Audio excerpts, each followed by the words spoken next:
अस्सलामुअलैकुम बच्चों, उम्मीद आप ठीक होंगे, खैर खैरियत से होंगे। बहुत ज़बरदस्त। हम लेसन कर रहे हैं the bird and the elephant. उसकी एक्सरसाइज, उसकी जो मश्क है वो कर रहे हैं। परिंदा और यानी चिड़िया और हाथी, उसके लेसन का ये जो, क्योंकि ये स्टोरी थी, ये एक कहानी थी। आज हम देखेंगे क्रिटिकल थिंकिंग में कि इस कहानी का मरकज़ी ख़याल क्या था, ये कहानी किस लिए बनाई गई थी, मकसद क्या था। तो हमने इसके ऊपर सोचना है और लिखना है कि what is the main theme of this story, कि इस कहानी की थीम क्या है, मकसद क्या है, क्यों ये कहानी हमारे निसाब में, हमारे सबक में शामिल की गई है। तो इसकी तरफ चलते हैं बच्चों। Main theme of the story, आपका सफ़र नंबर 61, बुक का सफ़र नंबर 61 क्रिटिकल थिंकिंग में, जिसमें हमें सोचना पड़ता है, उसमें लिखा हुआ है what is the main theme of the story, कि इस कहानी का मेन थीम या मेन मकसद क्या था। Main theme of the story तो यकीनन बच्चों आपको पिछले सेशन में करते हुए, जब ये कहानी हम पढ़ रहे थे, जब हम इसका तर्जुमा कर रहे थे और जो मुश्किल या नए अल्फाज थे उनके मानी लिख रहे थे, तो हमें काफ़ी हद तक इस कहानी की मेन थीम या मकसद समझ आ गया। क्यों? ये कहानी थी एक चिड़िया और हाथी के ऊपर। था क्या उसमें कि चिड़िया अपने बच्चों के साथ जंगल के दरमियान में एक पतले दरख्त पर घोंसला बनाकर रहता था। बहुत पुरसुकून ज़िंदगी गुजार रहा था, इंजॉय कर रहा था, लुत्फ़अंदोज़ हो रहा था अपनी ज़िंदगी से। इतने में एक दिन एक हाथी का वहाँ से गुज़र हुआ। हाथी बहुत ज़्यादा सफ़र तय करने के बाद थका हुआ था और उसको चुभती गर्मी लग रही थी। हाथी ने क्या किया, उसी दरख्त के साथ अपने टेक लगाई और अपनी कमर, जो गर्मी ने उसे तंग किया हुआ था, जो उसे चुभ रही थी वो गर्मी, जिससे उसमें खुजली हो रही थी, वो खुजली ख़त्म करने के लिए अपनी कमर इस तरह उस खुरचना शुरू कर दिया था दरख्त के साथ। ठीक है, फिर क्या हुआ, दरख्त जब ये खुजली करने लगा था तो उसकी वजह से दरख्त हिलना शुरू हो गया था। बच्चों, जब दरख्त हिलना शुरू हो गया तो वो जो चिड़िया का घोंसला था, जो दरख्त हिलना शुरू हो गया तो घोंसला डेफिनेटली हिलना शुरू हो गया। वो चिड़िया के जो छोटे चूजे थे 3, वो डर के मारे अपनी अम्मी के ऊपर लिपट गए। डर लग गया कि कहीं अगर ये हिलता रहा तो कहीं ऐसा ना हो कि ये हमारा घोंसला नीचे गिर जाए। और वो बच्चे उड़ने के काबिल नहीं थे, तो अगर वो नीचे गिर जाते तो बिल्कुल उन बेचारों ने मर जाना था। चिड़िया जो माँ थी, उसको आया गुस्सा। उसने हाथी को कहा कि वे क्या कर रहे हो, ये तुम ये दरख्त हिला रहे हो, जंगल में और दरख्त नहीं है क्या, कि तुम जो है ना इस दरख्त को हिला रहे हो। हाथी ने ज़्यादा देखा उसकी तरफ और अपने काम में लगा रहा। जब दोबारा किया तो इसने कहा कि मत करो ये, वरना मैं तुम्हें सबक सिखा दूंगी। हाथी ने उसकी तरफ ऐसे देखा और हंस पड़ा कि भाई तुम क्या मुझे सबक सिखाओगी, मैं इतना जसीम, इतना देव हैकल, इतना बड़ा जानवर हो, तुम बेचारी क्या सबक सिखाओगी। और गुस्सा भी हाथी को भी आया। उसने अपनी सूंड और दांतों से इस दरख्त को पकड़ लिया और पूरी कुव्वत के साथ दरख्त को हिलाना शुरू कर दिया। तो जब हिलाना शुरू कर दिया तो दरख्त और हिलना शुरू हो गया। अच्छा, दरख्त हिलना शुरू हो गया तो फिर वो बच्चे बेचारे चूजे जो छोटे छोटे थे, वो फिर अपनी माँ के जो पर थे उसके नीचे आ गए डर के मारे। अब एकदम जो माँ होती है ना, मैंने कहा बच्चों, एकदम वो उड़ के आई और हाथी के कान में घुस गई। हाथी के कान में जो घुसी तो अपने पाँव से वो उसने खुरचना शुरू कर दिया। हाथी को पता नहीं क्या हो गया, परेशान हो गया। एक अजीब एहसास, एक नाबलद एहसास उसको होने लगा कि ये क्या चीज़ हो गई, ये क्या बला आ गई है मेरे कान में। पहले सर हिलाता रहा, कुछ नहीं हुआ। फिर अपना कान दरख्त के साथ मलता रहा, कुछ नहीं हुआ। फिर इधर भागा उधर भागा, कुछ नहीं हुआ। और आखिर में बेचारा ज़मीन पे लेट कर, लेकिन कुछ नहीं हुआ। आखिर उसको समझ आई कि हाँ, ये तो वो जो जिसको मैं छोटा समझ रहा था, जिसको मैं कमज़ोर चिड़िया समझ रहा था, ये तो वो है। उसने चिड़िया को कहा कि बस भाई मुझे माफ़ कर दो, मैं माफ़ी चाहता हूँ, दोबारा कभी इस तरफ नहीं आऊँगा, मेरे कान से निकला हो, मैं मुसीबत में फंसा हुआ हूँ, मैं दोबारा ऐसा नहीं करूँगा। तो यूँ जो चिड़िया थी वो उसके कान से निकल आई और फिर हाथी उस रास्ते पे नहीं गया। तो हमें थीम क्या बना? बिल्कुल कि हमें अपने आप को ज़्यादा ज़ोरावर और दूसरे को कमज़ोर नहीं समझना चाहिए। हमें अपने ज़ोर पे फ़ख्र, तकब्बुर नहीं करना चाहिए या किसी और इंसान को कमज़ोर नहीं समझना चाहिए कि ये चूँकि कमज़ोर है। वह क्यों? अल्लाह ताला सब का है। कि the main theme of the story is, the main theme of the story is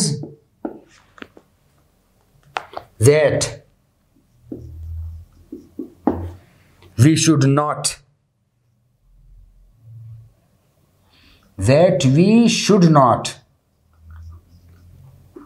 फिर हम उसको उर्दू में तर्जुमा करेंगे।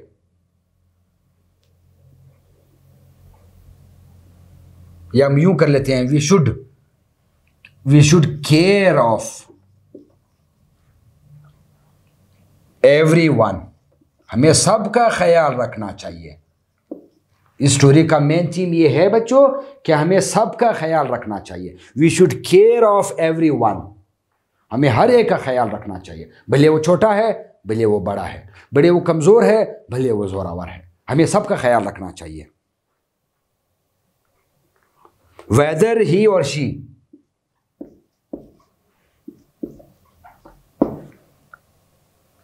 ही और शी, चाहे वो लड़का है लड़की है, मर्द है खातून है, is weak or strong, weak or strong. The main theme of the story is that we should care of everyone, whether he or she is weak or strong, हमें सबका ख्याल रखना चाहिए, चाहे वो मर्द या खातून, चाहे वो कमजोर है या ताकतवर है। We should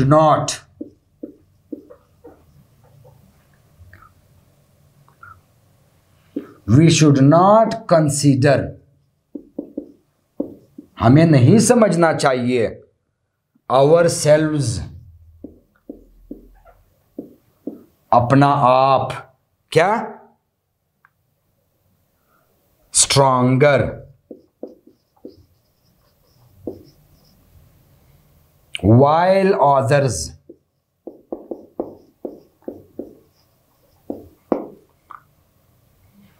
weaker, so we should not underestimate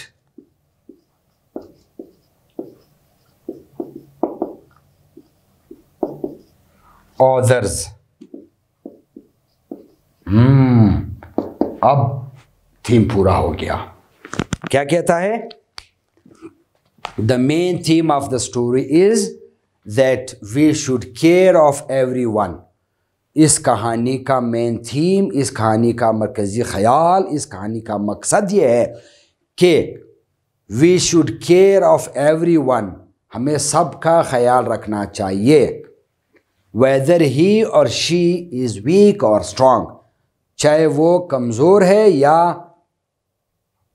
ताकतवर है।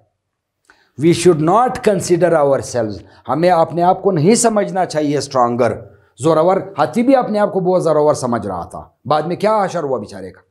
तो we should not consider ourselves stronger while others weaker, हमें अपने आप को ज़्यादा ताकतवर नहीं समझना चाहिए, ना दूसरों को कमज़ोर समझना चाहिए, ये बात। और लिहाजा we should not underestimate others. Underestimate से मुराद है कि आप उसको समझते हैं कि नहीं इसका ये कमज़ोर है, कमज़ोर समझना, अंडर एस्टिमेट यानी आपका अंदाज़ा गलत होना। बेसिकली एस्टिमेट से मुराद है अंदाज़ा। अंडर एस्टिमेट आप उसको नीचे समझते हो कि ये मेरे अंदाजे से नीचे है, हाथी ने भी यही सोचा था कि भाई ये छोटी चिड़िया देखो, ये इतनी बात देखो कि भाई बंद करो, otherwise I will teach a lesson, कि बंद करो दरख्त को हिलाना वरना मैं तुम्हें सबक सिखाऊंगा। तो हाथी ने कहा भाई ये क्या, ये मुझे सबक सिखाएगी, ये बेचारी छोटी सी। लेकिन बाद में हमने गोनी स्टोरी में देखा कि किन्ना ने उसको सबक सिखा दिया और उसी बड़े हाथी को, उसी ताकतवर हाथी को माफ़ी मांगने पे, दरख्वास्त करने पे मजबूर कर दिया कि भाई बस इस बार माफ़ कर दो, दोबारा मैं इस तरफ आऊँगा ही नहीं, इस जंगल की तरफ आऊँगा ही नहीं। तो हमें दूसरों को अंडर एस्टिमेट यानी हमें कमज़ोर नहीं समझना चाहिए। ये हमारा थीम था, मेन थीम था स्टोरी का। उम्मीद है आप लोगों को बच्चों समझ आ, क्योंकि स्टोरी भी हमने कोशिश की उसको बहुत अच्छे अंदाज से पढ़ने की, तो समझ आ जाती है। तो हमारे इस सेशन में दो काम थे। एक हमने इसकी मेन थीम स्टोरी लिखनी थी, एक ओरल कम्युनिकेशन। हमारा सफ़ा नंबर 65 पे 65 पेज 65 पे हमारे पास है ओरल कम्युनिकेशन। बच्चों पिछले सेशनों में हमने इस पे बात की थी, ओरल कम्युनिकेशन। ओरल कम्युनिकेशन से मुराद है ज़बानी कम्युनिकेट करना, एक दूसरे के साथ बात करना, ज़बानी बात करना। अब यहाँ हम चूँकि अंग्रेज़ी का सब मज़मून पढ़ रहे हैं, अंग्रेज़ी ज़ुबान पढ़ रहे हैं, तो इसलिए हमें बात करने के लिए अंग्रेज़ी ज़ुबान ही इस्तेमाल करनी होगी। हम अपने आप को इस पे मजबूर करें कि हम अंग्रेज़ी बोले, तब जाके हम बोल सकते हैं, वरना किताब पढ़ के अंग्रेज़ी नहीं सीखी जा सकती।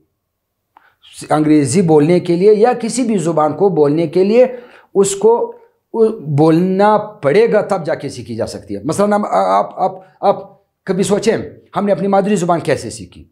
हमें तो उसकी कोई किताब नहीं पढ़ाई गई, हमें तो उसकी कोई ट्यूशन नहीं पढ़ाई गई, हमें हमारी मादरी ज़ुबान के लिए हमारा कोई उस्ताद नहीं था। घर में थे, अम्मी अबू बोल रहे थे, अम्मी अबू बोल रहे थे, छोटे बड़े भाई बहन बोल रहे थे, चचा ताया बोल रहे थे, हम भी सुनते रहे। वक्त के साथ साथ छोटा बच्चा अपनी मादरी ज़ुबान बोलना शुरू कर देता है, छोटा मोटा गलत बोलता है, यकीनन ऐसा ही होगा। अब अंग्रेज़ी बोलने के लिए हमें हो सकता है इब्तदा में, स्टार्ट में गलती करे, लेकिन ये गलती ही से हम सीखेंगे। अगर हम बोलेंगे नहीं तो ये हम नहीं सीख सकते। हमें अपने आप को मजबूर करना होगा बोलने के लिए। ये ऐसा है बच्चों जैसे किसी ने स्विमिंग सीखनी हो, तैराकी, स्विमिंग, तालाब है। अगर मैं आपको समझाऊं कि भाई तैराकी ऐसे होती है कि आप जब पानी में जाओ तो अपना हाथ इस तरह मारो और पाँव जो है वो पीछे इस तरह मारो, तो इस तरह होगा, फिर ये आप सीख जाओगे। ऐसा नहीं होता जब तक आप उस तालाब में गोता ना लगाएं। जब आपको डूबने का खतरा होगा आप खुद हाथ पाँव मारोगे। प्रैक्टिस ज़रूरी है उसके लिए। तो हम ओरल कम्युनिकेशन करेंगे क्लास में, हम एक दूसरे के साथ अंग्रेज़ी बोलने की कोशिश करेंगे। हाँ, इब्तदा में मुश्किलात होंगी, स्टार्ट में हमारे लिए थोड़े से मसले होंगे, और हमारे असातिज़ा कराम हमारी इस बारे में बाकायदा रहनुमाई करते हैं, हमारी मदद करते हैं, वो हमारे साथ अंग्रेज़ी बोलने की कोशिश करते हैं, तब हमारे लिए आसान होगा। तो आज ओरल कम्युनिकेशन पे बुक क्या कहती है? Ask and express preference. Preference क्या है? जिसको हम कहते हैं उर्दू में तरजीह देना। आस्क एंड एक्सप्रेस प्रेफरेंस, पूछना और तरजीह बताना। Two sisters at shopping centre, दो बहनें, यानी एक सिचुएशन बनाई है, एक बाकायदा एक माहौल बनाया गया है कि दो बहनें किसी शॉपिंग सेंटर में जा रही हैं और वो अपना तरजीह बता रही हैं कि मैंने कौन सी चीज़ मुझे पसंद है, पहले मैंने ये चीज़ ख़रीदनी है, ये चीज़ ख़रीदनी है। यानी बुक ने बाकायदा इसके ऊपर एक डायलॉग सा बनाया हुआ है, एक सिचुएशन बनाई हुई, एक माहौल बनाया हुआ है, क्योंकि इस तरह की सिचुएशन में अपने आप को डाल के हम उस ज़बान बोल सकते हैं। मिसाल के तौर पर क्लास में आप लोग जोड़े बनकर, साथी जो डेस्क में एक साथ बैठे हुए हैं वो जोड़े बनकर कि चलो मैं और आप इस टॉपिक पे बोलना शुरू करेंगे। भले शर्म वाली बात इसमें नहीं है। किसी ज़ुबान के सीखने में अगर आप शर्म महसूस करेंगे बच्चों, तो यू कैन नॉट लर्न, आप नहीं सीख सकोगे अगर आप शर्म करोगे। शर्म की बात ही नहीं है। हम मादरी ज़ुबान सीखते हुए हम गलतियाँ नहीं करते थे क्या? करते थे। तो क्या हमारे वालिदैन हमें इस बात पे मारते थे कि भाई तुम ये लफ्ज़ अपनी मादरी ज़ुबान में गलत बोली? मेरा छोटा भाई, मिसाल छोटा बेटा, जब आपका छोटा भाई घर पे अगर आपके साथ आपकी मादरी ज़ुबान बोलते हुए थोड़ी सी गलती करता है तो आप उसको क्या मारते हो? कतई नहीं। क्यों? आपको चाहिए कि वो बोले और ये रवानी उसकी ज़ुबान में आए तो गलतियाँ खुद ब खुद ठीक होती हैं। हमारा मसला ये है कि हमें ये शर्म आती है कि ऐसा ना हो कि हमें उस्ताद बिल्कुल इस बात पे आपको नहीं मारेंगे, बिल्कुल आपको आपके ऊपर इस बात पे गुस्सा नहीं करेंगे कि आप गलत। ज़ाहिर है दूसरों की ज़ुबान है, अंग्रेज़ी ज़ुबान हमारे मोहल्लों में नहीं बोली जाती, हमारे घरों में नहीं बोली जाती, बाज़ारों में नहीं बोली जाती। तो ये एक स्कूल ही वाहिद ज़रिया है जिसमें हमें मौका मिल सकता है क्लासरूम में कि हम एक दूसरे के साथ छोटे छोटे अल्फाज स्टार्ट में, इब्तदा में छोटे छोटे अल्फाज, छोटी छोटी ज़ुबान में छोटे छोटे जुमले बोलना शुरू कर दें, तब जाके ये ज़ुबान बनती है, वरना एक दिन में ज़ुबान नहीं सीखी जा सकती। तो अब इन्होंने एक सिचुएशन बनाई है बुक ने कि आस्क एंड एक्सप्रेस, आस्क पूछो, एंड एक्सप्रेस बयान करो, प्रेफरेंस तरजीह, पूछो और तरजीह बयान करो। क्या कहती है Saira? Listen, I want to buy some new bed sheets for the home. दो लड़कियां हैं, किसी शॉपिंग सेंटर में जा रही हैं। ये एक सिचुएशन बनी है, एक माहौल बना हुआ है कि दो लड़कियां हैं, वो एक शॉपिंग सेंटर में जा रही हैं, अपना तरजीह बताने हैं। तरजीह आप समझते हैं ना कि भाई क्या चीज़ पहले पसंद है, मुझे कौन सी चीज़ पसंद है। लिसन, सायरा कहती है listen, I want to buy some new bed sheets for the home. Saira कहती है सुनो, लिसन सुनो, आई वॉन्ट टू बाय, मैं ख़रीदना चाहती हूँ, सम न्यू बेड शीट्स।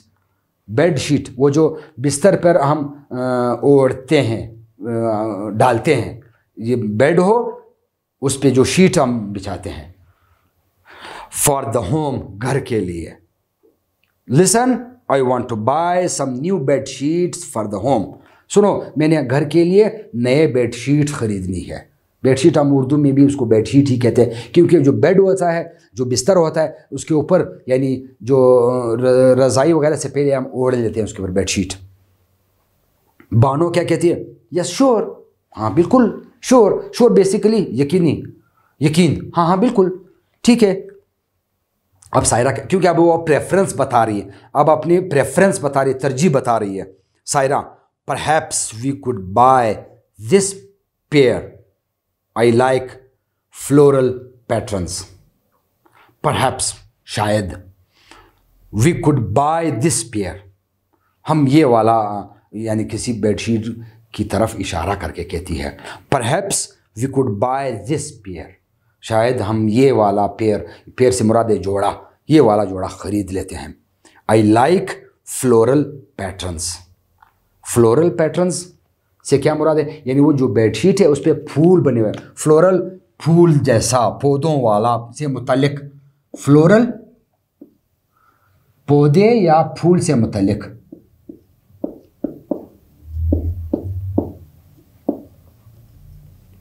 ठीक है ना? अब पैटर्न, उस पे जो नक्श निगार बना हुआ होता है, वो बेडशीट पे जो नक्श निगार फूल का बना हुआ है। सायरा कहती है कि मुझे ये वाला मेरे ख्याल में ले लेना चाहिए। Perhaps we could buy this pair, कि हमें ये वाला लेना चाहिए। आई लाइक फ्लोरल पैटर्न्स, मुझे ये फूल वाला, ये पौधों वाला पैटर्न जो है, जो डिज़ाइन है, ये पसंद है। बानो, बानो क्या कहती है? I prefer this one with the geometrical design, क्योंकि हमारा डायलॉग है प्रेफरेंस पे, किस चीज़ पे है? तरजीहात पे है। सायरा ने कहा कि मुझे फूल वाला पैटर्न जो है, फूल वाला डिज़ाइन जो है वो पसंद है, जबकि बानो उसे क्या कहती है? आई प्रेफर दिस वन, मुझे ये वाला मैं प्रेफर करती हूँ, मैं इसको तरजीह देती हूँ, विद द ज्योमेट्रिकल डिज़ाइन, जिस पे ज्योमेट्रिकल डिज़ाइन, जमा मन, वो ये वाले ज्योमेट्रिकल डिज़ाइन, कभी ट्रायंगल बनी हो जिसको हम त्रिकोण कहते हैं, कभी ये वाला बना होगा, ठीक है, कभी ये वाले डिज़ाइन, यानी जिस पे मुझे ये ज्योमेट्रिकल डिज़ाइन वाला पसंद है, जिस पे ज्योमेट्रिकल डिज़ाइन बना हुआ है, मैं ये प्रेफर करती हूँ, मैं इसको तरजीह देती हूँ। I think it looks attractive, I think it looks attractive, ये बहुत पुरकशिश नज़र आ रहा है। बच्चों, ये वो अल्फाज हैं, इसके अलावा आप कुछ और भी बोल सकते हैं। ये तो बुक ने बनाया है सिचुएशन, क्योंकि ओरल कम्युनिकेशन के लिए सिर्फ सिचुएशन बनाते हैं। मसलन हम क्लास में, अब बच्चे आप खुद अपने आप के साथ कर सकते हैं कि चलो भाई जाहिद और आमिद, मैं और तुम दोस्त है, एक डेस्क में बैठे हुए, पीरियड फ्री है, तो मैं और तुम अंग्रेज़ी के 2-4 डायलॉग्स बोलना शुरू करते हैं। तुम डॉक्टर बनो, मैं मरीज़ बनता हूँ, मैं डॉक्टर बनूंगा, फिर तुम मरीज़ बन जाना। हम अंग्रेज़ी बोलने की कोशिश करें, hello how are you doctor, I have some problem, और डॉक्टर वो स्टेथोस्कोप लेके इस तरह की अदाकारी करके अपने आप को बच्चों सिचुएशन में डालना पड़ेगा, उस सिचुएशन उस माहौल में डालना पड़ेगा अंग्रेज़ी के लिए, तब जाके आप सीख सकते हैं। मैंने कहा ना, आपको उस तालाब में, अंग्रेज़ी के तालाब में गोता लगाना पड़ेगा, वरना बाहर से अगर कोई बंदा बताए कि अंग्रेज़ी ऐसी है, इसे नहीं सीखी जा सकती, इससे नहीं सीखी जा। मसलन हमारे इलाकों में बहुत से ऐसे बच्चे हैं, हमें उर्दू क्यों आती है? इसलिए आती है कि हम सुनते हैं और हम बोलने की कोशिश करते हैं। हमें दूसरी ज़ुबानें जो हमारी मादरी ज़ुबान नहीं होती वो भी आती हैं, मोहल्ले में हम वो ज़ुबान भी बोल सकते हैं। क्यों? इसलिए कि वो हम सुनते हैं और हम अपने आप को मजबूर करते हैं वो ज़ुबान से बोलने के लिए। सुनना बहुत ज़रूरी है, सुनना बहुत ज़रूरी है। जब तक आप अंग्रेज़ी सुनोगे नहीं, आप नहीं बोल सकोगे। और अंग्रेज़ी आप कब सुनोगे? जब एक दूसरे के साथ बोलोगे। मसलन मेरा बोलना आप लोगों का सुनना है, आपका बोलना आपके साथी का सुनना है। So you have to compel yourself, आपने अपने आप को मजबूर करना होगा, तब जाके आप जुबान सीख सकते हो। I prefer this one with A geometrical design, मैं ये जो ज्योमेट्रिकल डिज़ाइन वाला है, जो ज्योमेट्री के डिज़ाइन वाला है, मैं इसको ये तरजीह देती हूँ। I think it looks attractive, ये बहुत मुझे पुरकशिश लगता है। सायरा क्या कहती है? I suppose you are right, मेरे ख्याल में तुम ठीक कहती हो। आई सपोज बेसिकली मिसाल, सोचो, फिक्र करो, सपोज करो, आप मिसाल हो। यू आर राइट, तुम ठीक हो, मेरे ख्याल में तुम ठीक कहती हो। Geometrical design in lighter shades will be nice for the summer. Geometric design in the lighter shades, यानी ज्योमेट्रिक के जो डिज़ाइन है वो हल्के रंग में, हल्के शेड में, हल्के रंग में, will be nice for the summer, गर्मियों के लिए। ये जो ज्योमेट्रिक के शेप हैं, ये हल्के रंग में गर्मियों के लिए अच्छे लगते हैं। अमूमन बच्चों, हम लोग, आपने महसूस किया होगा, आप लोगों ने नोट किया होगा कि सर्दियों में हम डार्क किस्म के कपड़े पहनना पसंद करते हैं और गर्मियों में लाइट किस्म के रंग, ब्लू, वाइट, ज़्यादा से ज़्यादा हमारे यहाँ मर्द ख़ास तौर पे ये ब्लू कपड़े, ब्लू कलर यानी नीला रंग और सफ़ेद रंग ज़्यादा चलता है, क्योंकि गर्मी होती है, इससे गर्मी वापस रिफ्लेक्ट होती है।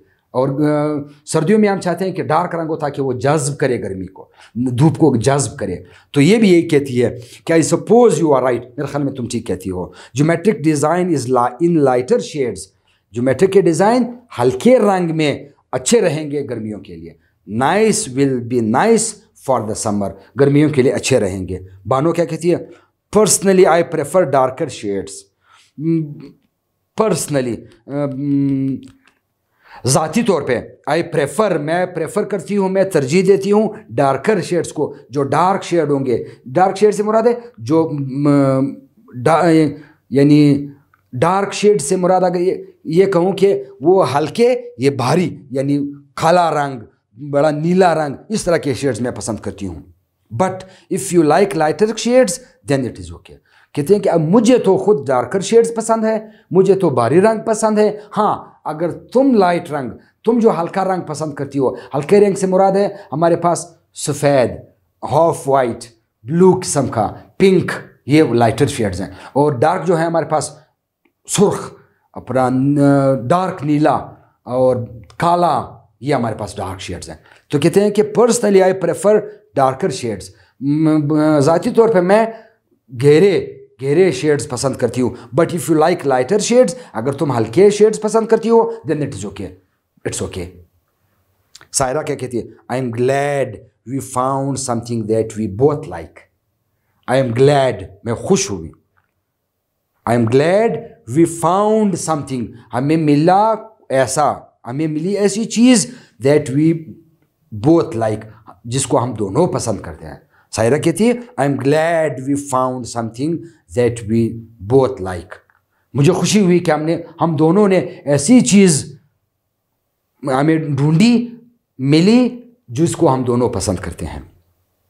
बानो क्या कहते हैं? Please pack these bed sheets and get the bill ready.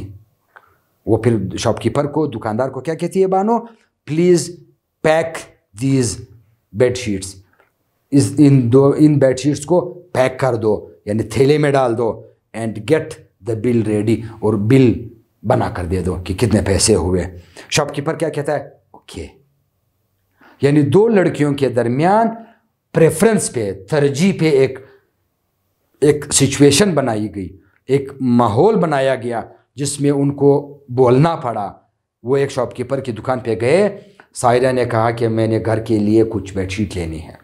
अब तरजीहात बतानी थी। शायरा कहती है कि चूँकि गर्मियों के दिन है तो मुझे ये फ्लोरल, ये फूल वाले शेड जो हैं ये पसंद आ रहे हैं। साथ वाली साथी ने उसको कहा, बानो ने कहा कि नहीं, मुझे ये ज्योमेट्रिक शेप्स जो है ना ये अच्छे लगते हैं, ये जो लाइट कलर होगा ये गर्मियों के लिए अच्छा होगा, ज्योमेट्रिक शेप वाले। तो फिर बानो ने कहा, मुझे तो पर्सनली ज़ाती तौर पे तो मुझे डार्केट शेड्स पसंद है, लेकिन चूँकि तुमने ये पसंद किए तो ये भी ठीक रहेंगे, देन इट्स ओके। जब तुमने पसंद कर लिया तो ये ठीक है। If you like lighter shades, हाँ ज़ाती तौर पे तो मुझे ये वाले पसंद है, लेकिन जब तुमने पसंद कर लिया तो बस ये ठीक है।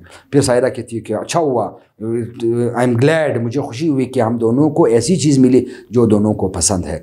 फिर बानो उसको कहती है, अपना दुकानदार को, कि भाई ये बेडशीट्स पैक कर दो और बिल बना कर दे दो। दुकानदार कहता है ठीक है।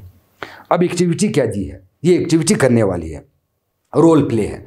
रोल प्ले हम करते हैं ना, कभी हम डॉक्टर का रोल प्ले करते हैं, कभी अब्बू अम्मी का रोल प्ले करते हैं, कभी दोस्तों का रोल प्ले करते हैं, कभी टीचर का रोल प्ले करते हैं। तो कहते हैं कंस्ट्रक्ट डायलॉग। डायलॉग से मुराद दो बंदों के दरमियान बोलने वाली बात, जो दो बंदों के दरमियान हो रही हो।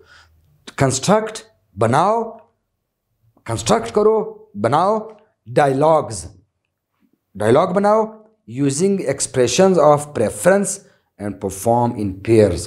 पेयर्स में जो साथी दो साथ बैठे हुए हैं डेस्क में, ये इसके अलावा ये जो हमारा प्रेफरेंस वाला था, इसके अलावा कोई और डायलॉग बनाओ और उसको एक दूसरे के साथ एक्ट करो। इसके अलावा भी बच्चों आप बहुत से डायलॉग्स बना सकते हो। आप टीचर स्टूडेंट का डायलॉग बना सकते हो। Okay Ahmad, come here, show me your notebook, how is your homework, how is your class going, how is your performance in the mathematics। Student कहता है sir I am fine, I am okay, I did good marks in mathematics. इस तरह की कुछ बात start लेना होगा। कहीं तक पहुंचने के लिए पहला कदम उठाना ज़रूरी है। अंग्रेज़ी बोलने के लिए अंग्रेज़ी बोलने का पहला कदम लेना होगा। You have to start. अपने डायलॉग, छोटे छोटे डायलॉग्स बनाकर एक दूसरे के साथ आप बोल सकते हो। ये it would be very beneficial, ये आप लोगों को बहुत फ़ायदा देंगी। उम्मीद है बच्चों आपको ये सेशन पसंद आया, आपको ये डायलॉग की समझ आ गई। एक बार फिर मैं आपको बता दूं कि ये जो ओरल कम्युनिकेशन है उसको, उसमें एक ने बोलना होगा, दूसरे ने सुनना होगा।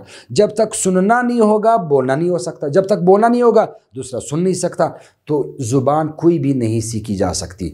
इसके लिए अपने आप को मजबूर करना होगा। वो तालाब की जो मैंने मिसाल दी, गोता लगाना होगा। आपको तालाब में गोता लगाना होगा, अंग्रेज़ी के तालाब में, तब जाके आप उसको पार कर सकते हैं। जब आप अपने आप को मजबूर करेंगे कि मैं ये ज़ुबान बोलूँगा। या हमारे उस्ताद मोहतरम हो सकता है क्लास में ये पाबंदी लगाए कि भाई अभी हमारे अंग्रेज़ी की क्लास शुरू हो गई है, हम सिवाय अंग्रेज़ी के और किसी ज़ुबान में बात नहीं करेंगे। तो इसका मतलब है कि हमें तालाब में फेंक दिया उन्होंने, उस्ताद हमें वो अंग्रेज़ी की तालाब में फेंक दिया, कोई नहीं डूबेगा। बस हम आहिस्ता आहिस्ता बोलेंगे, चंक्स के साथ बोलेंगे, जुमले ठीक नहीं होंगे, लेकिन एक वक्त ऐसा आएगा कि you will fluently speak with each other.